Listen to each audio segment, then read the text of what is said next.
Assalamu alaikum warahmatullahi ta'ala wa barakatu yan cikin wayannan al'umma dan uwa da abokan arziki maza da mata yan kudu da arewa Najeriya har izuwa kanku yan Libya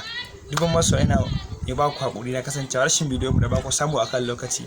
yanayi ne aka samu matsala a cikin YouTube channel mu amma yanzu mun shirya dan kawo muku zafafan interview comedy bidiyoyin waka da kuma bidiyoyi na nishadi har izuwa barkwanci na Hausa har izuwa kai abinda aka shiryo muku wannan karan ma sai kun sha mamakin sa fiye da mamakin da kuka ba sai kun ji sa fiye da wanda kuka ji a ba mu dai kar ku manta ne ku danna mana wannan jan rubutun mai suna subscribe danna mana subscribe sannan kuma ku danna mana alamar kararrawa domin samun sababbin shirye-shiryen mu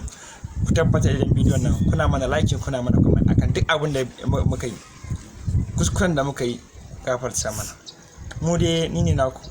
sallallahu AHMAD da kuma naka fi san da AHMAD ku bi social media mu ko ta ina muna na Facebook, WhatsApp, Instagram, Telegram, Twitter, suwaye everything har AHMAD naku ne sai mun jami